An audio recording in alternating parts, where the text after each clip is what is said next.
Good morning, everybody. Welcome to the Game Plan. My name is Gareth Soloway, Chief Market Strategist here at VerifiedInvesting.com. We have a lot to cover. We had Nvidia earnings yesterday after the bell, along with CrowdStrike, Salesforce, as well as more earnings this morning. So it was really a plethora, a lot of earnings that were hitting the market yesterday after hours and this morning, creating some interesting volatility. Now, Nvidia did sell off on earnings as much as 7%, but the markets are fighting back right now, and we are actually net positive on the NASDAQ and the S&P 500. A lot of people scratching their heads. I'm going to delve into why this is happening. So let's get right into it right here. So here's your Nvidia chart, right? So this is after hours right here when earnings came out. Initially, the stock popped slightly because they beat on earnings and revenue. And remember, the algos are what read it first. They read it before any of us have the time to read it. We just can't read as fast as a computer. So you saw the initial pop, but then people started to say, wait a minute, the earnings numbers, they're good. In fact, they're very good, but the price of the stock is so high, it can't justify that. And so the stock then started to crater to the downside and dump out. The stock market as well in the after hours really came down substantially. This was after hours till 8 o'clock right here. And then at 4 in the morning, we started to trade. And you could see again, right away, it was up, floating back up, almost back to the break even, came within about $2 of break even, and now it's trailed off, trading down a few more dollars than that. So again, we're down $4 on the day, give or take. That's not a huge move. And I think the key is this, is why is the S&P 500 holding up? And if we look at the S&P 500 here, pre-market, this was yesterday after hours. You can see the dive in the market and then the rally to the upside today where we're net positive. And the reason, in my opinion, why the markets are not freaking out, number one, the earnings were still very, very good. So it's not telling us there's a major slowdown in the AI sector, in the chip sector, or the economy. And so I think the markets are saying, okay, at least it wasn't horrible. If Nvidia had missed the numbers, forget about it. That would have been a huge collapse in the stock market. They beat on earnings, they beat on revenue. They just didn't do quite as well as the dreamers had hoped they would do. And so overall, the market's able to shrug this off. And the market's saying, okay, they were good. They were in fact very good, but it's down a little bit, not down a ton. So it's not crushing things. And therefore, the S&P 500 is neutral to positive. I think the other factor here is that we're now seeing a shift from everyone waiting for Nvidia. Okay, Nvidia's over. It wasn't horrendous. Now everyone's looking to the PCE data, which is the inflation data that the Fed pays the most attention to, and that will be out tomorrow at 8:30 a.m. I'll cover it right here on the Game Plan tomorrow. All right, so again, the general prognosis here is that PCE is going to be very good. It's going to enable the Fed to cut in September, and the markets are already looking forward to the Fed being lenient and cutting interest rates. Okay, so that's where we are on the S&P 500 pre-market. Now, we did get jobless claims out this morning. They weren't really a big deal today.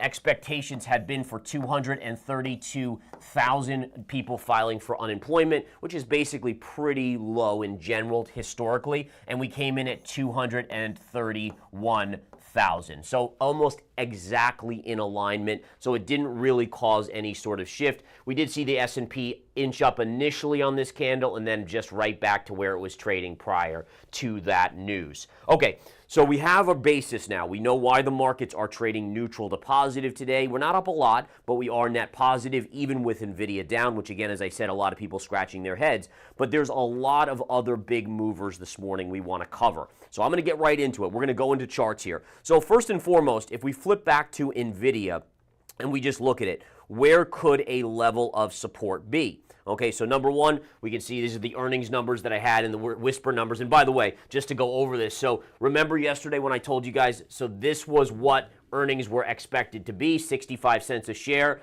They came in at 68 cents a share, but the whisper number was 71 cents. And that's why the whisper number is actually very, very important, is because this tells you really what the market is really expecting. Not what analysts have said for the last 3 months to expect, but what is as of today going into earnings. What are they expecting? They were expecting 71 cents, came in at 68, therefore the stock is down. Now, in terms of technical support, the first thing that I see this pivot low down here and these lows over here, right to here. So the first thing for me that I'm going to do is I'm going to draw that trend line in. Let me erase these lines so that you guys can actually see me drawing this in. If we take a trend line here and we essentially stretch it right through here, we get a major level. So what this tells me is you have this flat top right here, right here, right? So we have this flat top right there. We have this under trend line right there, and they're both major supports. So listen, I don't expect Nvidia to come down to $96, $97 today, but what I'm saying is that if we do sell off in the coming days or weeks, this level is going to be a massive level of support on the stock. Now, if at any point that ever breaks, which I actually do think it'll break maybe late this year or next year, then that's where you get your next big leg to the downside. That would be a tremendous leg to the downside because it would be major multi-factor support that would be breaking on the charts. All right, next up we had yesterday after hours, CRM announced earnings. This stock, again, had really poor earnings last quarter, so they came back with a strong quarter. The stock bouncing up. You could see, again, closing yesterday right around, looks like around 259, trading at 271 right now. There is a level that I'm watching for the day trading, Apex Live day trading room today, and again, that's right around 278 to 280. To find that level, we flip over to our daily chart and we zoom out. And remember, what we're looking for here when we're trading or investing, and by the way, investing, if you're technicals for investing are the same thing, it's just a bigger time frame. But the point being is you look for multiple trend lines or factors to coincide. Well, we have a gap fill right here, and that's at 279. We have an upsloping trend line right through here, right through here, right through these lows right here, and that's right around here. And then we also have this high pivot and this high pivot, and they all coexist right here around 278 to 280. So for me, as a technician, I see, okay, it's trading around 272, 271. If it pushes up during market hours in the first, let's say, 30 minutes of the day, runs into that level, I might be able to get a quick trade on the short side, rejecting it to the downside. Now, again, only a day trade for me. This isn't going to be a swing trade short, but nonetheless, that is an interesting level for me on CRM. CrowdStrike. So CrowdStrike initially rallied on earnings. We all know what happened to CrowdStrike. Unless you've been living under a rock, you know that they had that big outage that caused the airline, a fiasco in the airlines and all that stuff. I got caught up in that when I was traveling back to Oregon about a month and a half ago. But the point being is initially the stock spiked and then it came back down. To be honest, I think it came back down. I was looking at some of the conference call comments. To be honest, it seemed like they were sugarcoating things. Like they kind of were just brushing it off like, oh, it's, you know, it'll affect our numbers by just a little bit, no big deal. I think initially that was a positive, and then investors were like, I mean, that's a big reputational hit right here. A lot of new clients are going to look for potentially an alternative after what happened to CrowdStrike, and I think that's why the stock came back in. Now, it's not down a lot. If we look at it right here, 264 close yesterday, trading at 260. I don't even bother with levels on this because it's not worth my time to look at levels when a stock hasn't moved much. Because again, volatility is what is good for trading, right? And if it doesn't have volatility, there's nothing there. OCTA. So OCTA here, big drop on OCTA pre-market on the back of earnings, trading at $84. This is after closing at around $96. So that's a big percentage move. So what we do is we flip over to the daily chart here. All right, and we look and we say, okay, so 84, well, number one, I have a trend line right here, right? So we have a trend line right down here through these lows, and that's right at $80. So $80 right off the bat, there should be some sort of support right in that vicinity. Now, if it does break that level, we have a secondary support line just below it, and again, that would be at around $73 to $74. I'll put that level in here, and we'll take these lines off so we can see it, and there it is right here. You can see this flat top right over here. That gives us that level of support. It also kind of comes back right in this area. So those would be my two levels on OCTA. OCTA is a very volatile stock, folks. So it moves in big movements. So it's not unheard of to see it go to 80 or even potentially 74 on the charts. All right, let's keep going because there's a lot out here, guys. Affirm. Now, this one's having a monster day, trading up 25%. 25% on this stock. Now, number one, this is a buy now, pay later stock. And I want to tell you something, guys. Buy now, pay laters, and I've been through many cycles in my trading career. Buy now, pay laters do really well when the economy starts to weaken, but it is not in a recession just yet, right? So essentially what we're seeing is people are starting to struggle. So they're saying, well, I need to buy this or I want to buy this, but I don't have enough money. Prices have increased due to inflation, so I'm going to use buy now, pay later. So they do really well when the economy is slowing, but the problem is that when we go into a recession, a lot of those people that did buy now, pay later stop paying. And then the stocks do really poorly. So in terms of cycle work, Going into a recession, these do much, much better, and we're seeing this stock up 25% today. And again, I would just strongly encourage you, take a leap and understand that if buy now, pay later are doing really well, it's not really a good economic sign. You could actually use these stocks as economic indicators. The point being, it's rallying right now. If we get into a recession, that's when you want to short these things on a swing trade basis, because again, when people stop paying, it is what it is, and they really suffer. Now let's look at a trading level today. It's trading at just under $40. If we flip over to the daily chart here, number one, I see a little bit of a level right up here around just below 42, 41 and change to 42. That'll be a level. There's a secondary level at 43.80. And then there's a gap fill just above that at 45. So those would be my three levels right here on the chart to take a look at in terms of, do I want to take a short trade for a day trade on these? And then in terms of a swing trade, I mean, again, let it do its thing. Remember, we're just in the slowdown process of the economy, so it may have another quarter or two that's decent. I don't know. But I would start to say, once you get up in these upper ranges, you start nibbling a little maybe on the short side on a swing trade. And that can put you in a position that when we do get in a recession, you reap the rewards maybe back to $20, somewhere down in this lower range, which could be a significant win on a swing trade basis. But right now, those are those levels there on a firm. Now, let's talk this morning, right? So listen, there were a couple others, Hewlett-Packard not moving much, et cetera, et cetera.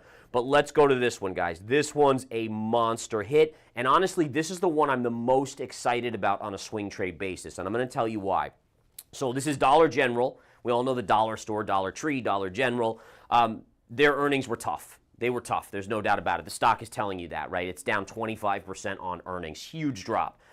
But what we're seeing here is a divergence in spending. All right, so I'm going to walk you through my thought process here. But I think when you see the light bulb goes on, you're going to be like, holy cow, that makes a lot of sense. So what you're seeing here is you have a divergent economy. You have people that are invested in the stock market that are not having to go down to a Dollar General to buy goods because they're making lots of money in the stock market. The stock market's near all-time highs. So you have those people still in the luxury or upper end tiers of retailers. But then everyone else, if you're someone, and again, this is horrible, but if you're someone that has to shop at Dollar General, you're probably not invested in the stock market, right? I mean, let's be fair. And so those people have been crushed by inflation. So you have the middle class to upper class wealthy that are still shopping at the Targets and the other places, while you have the lower income that are now struggling to go to Dollar General and even afford Dollar General. Watch this.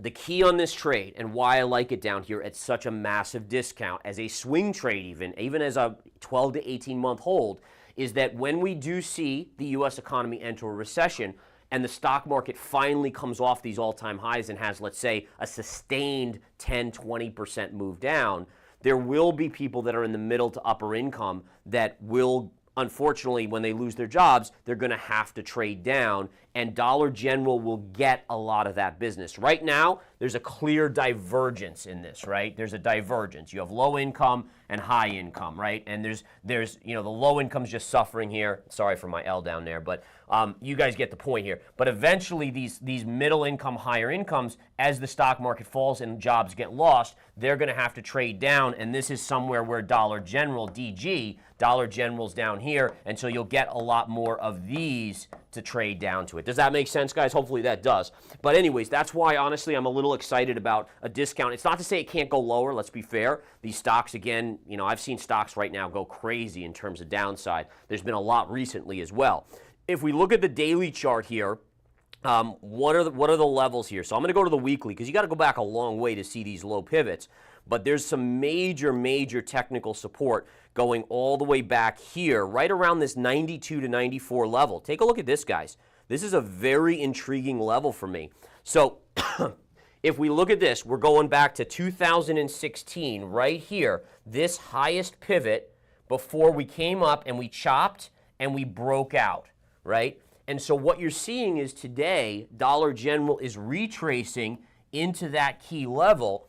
And again, it's not to say, there's lows here around $90, $88, somewhere in there. So it could go a little bit lower, but you even have more right here around 80, right? So my point being is that in this range here, right? So all of this range right here, to me, if you have that long-term thought process and you're thinking 5 steps, 10 steps ahead, this actually does look interesting at these levels. Eventually, they should start to do better. Unfortunately, when the economy gets weaker, they'll do better. Okay, in any case, so that was my Dollar General analysis there.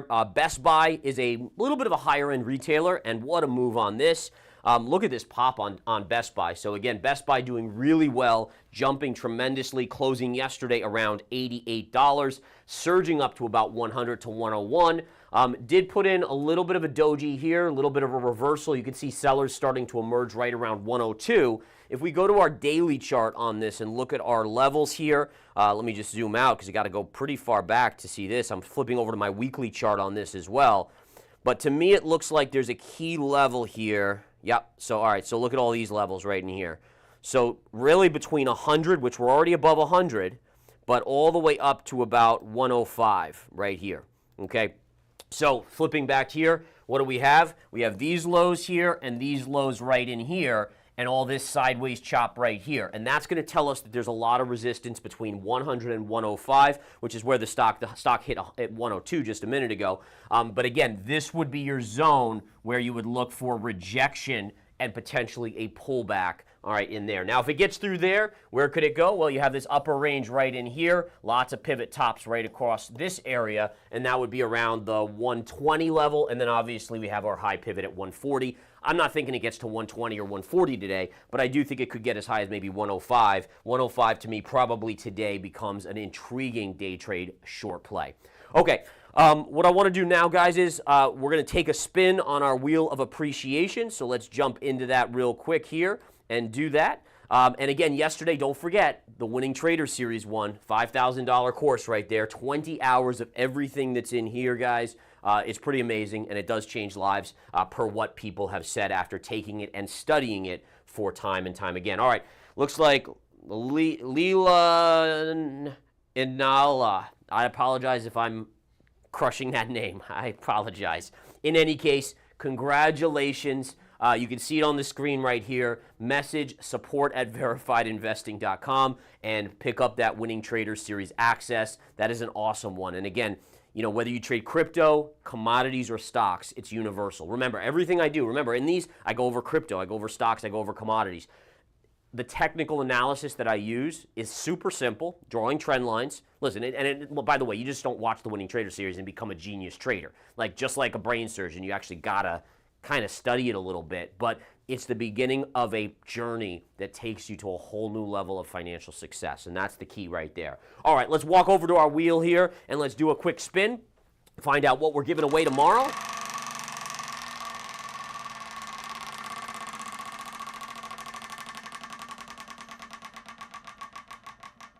Oh, there we go. All right, look at this Verified's trade setup scanner. So this is our scanner on the website on Verified Investing, guys. It scans stocks here. Right now, we have it just set for stocks. We're going to debut the crypto one hopefully in a week or two. But nonetheless, this scanner scans a total of 8 key metrics. It's meant for day trading. So again, day trading right now, eventually we're going to debut a swing trading one that spits out swing trade alerts as well, and it will be AI. It'll be generally learning as it goes to become better and better. Very exciting stuff here, guys. But if you want to get entered to get access to the scanner, you guys know what to do. Make sure you're following Verified Investing on the socials, and then also make sure you spread this or share this on one of your socials, and just post under this video on YouTube or Twitter where you shared it so we can confirm. All right, we're going to take a quick 30, 40 seconds, guys, to just take a look at the Apex Live Day Trading Room. Let's take it away. Hey everybody, welcome to the Apex Live Day Trading Room, where you're getting multiple pro traders with decades and decades of experience calling out trade signals as well as their own trades, entries, and exact exits for you guys over your speakers on your computer, your phone, your iPad. In addition, you're going to see our screen. So you're going to see, as we move our mouse on the screen on the chart, all the data, all the information that we're doing as we're making money as traders. We are translating that to you guys. Lots of education, literally from 9:30 to 4 p.m. with a small lunch break in between. Everything you need to make money as a day trader right here at the Apex Live Day Trading Room. All right, into the action we go. Let's take a look at Bitcoin here. Bitcoin is getting a nice little bounce. We're back above 60,000. But remember, the level to watch is basically 61,500. So that's your pivot line here. And again, what we're watching again to see is, can price attack this line, this pivot line again, and can it get above that? If it does get above it, just like it was above here, it must confirm, taught in the Winning Trader series, otherwise it's a suspect of a breakout. It's not a firm, high percentage chance that it's a real breakout. In fact, it oftentimes favors a fake out until it confirms. That's what we saw here, right? I mean, it came right back in, went right back through because it never confirmed above that. So it's nice to see a little bounce on Bitcoin today. We're seeing an Ethereum bounce as well, but these are still in weak position. So if you just literally look at the charts and you say, okay, well, what's the bias here? Well, the bias is negative right now because we're below the pivot line. So as long as you're below the pivot line, it favors a slight advantage to a move down like this. If we can recapture the pivot and confirm, it then comes and favors an up move like that to about the $69,000 level. Let's flip over to oil here real quick.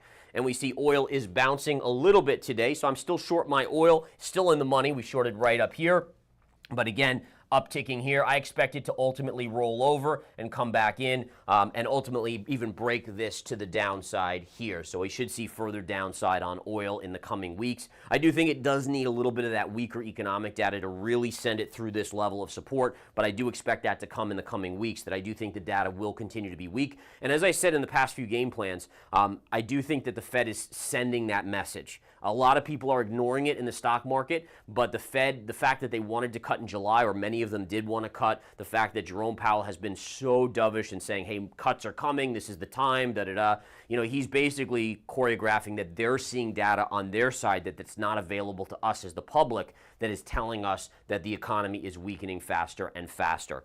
All right, next up, let's take a look here at gold today, and gold just continues to hold steady right up into this range. We're still hovering here. You could look at this and say it is a little bit of consolidation, maybe bullish consolidation. Again, my big concern, and I brought this up yesterday to you guys, is that you do, and I don't have it up, maybe I'll show it tomorrow, but there's a negative divergence on the RSI. That just gives me pause. I'm saying, okay, yeah, you know, I guess, you know, negative divergences, you could always have one more move up, but also at the same time, it just is a pause. It makes you say, maybe I don't want to go long here. Let's see what happens and take it day by day. And so that's what I'm really doing with gold here. I do have a little bit of position still in silver. I still have a little bit of platinum, palladium positioning. But for the most part, I took my profits on our gold trade in our commodity service right up here on that $2,500 Pierce, and I'm just patiently waiting to see if we get a little flush here, or even lower. And again, still net long-term bullish, still have my long-term holdings in gold, just not the swing trade side at this point. All right, quickly looking at silver here. And if we look at silver, small bounce, really small bounce today. It's losing some of its gains already. Again, it looks like it's stalling out. I really had it penciled in to go right up here, and it hasn't achieved that yet. It shows you that even the best analysis sometimes can be a little bit off, or maybe it eventually is just consolidating and it will have another move up. We don't know yet. That's the key, right? So nothing is in stone. You know, I was talking to this about with members earlier in a video I did, is that it's about probability. So probability favors this, but it doesn't guarantee. There's no guarantees in trading. It's only probability. That's it. Okay, lastly, quickly on natural gas here as we get into the end of this session here today, guys. Natural gas is starting to break lower here. I'm kind of rooting for this mainly because we unloaded our long here. So far, that was a perfect exit. Now I'm intrigued by this level, this trend line right down here, this orange one here, just below $2, as I've expressed to you guys before. All right, guys, I got to get to the Apex Live day trading room where we will be day trading a lot of these levels that I talked about in this game plan. I do encourage you, if you have even a day, there's a one-day pass that you can get. If you ever want to just try it out for one day, purchase that one-day pass. I even think we have a weekly pass. If you have a holiday, if you're on holiday for a week and you're like, hey, I'm going to be sitting home doing nothing, let me day trade for a week. Come join us in the Apex Live day trading room. We would love to have you. Have a great rest of your day, folks. I'll talk to you soon. Take care.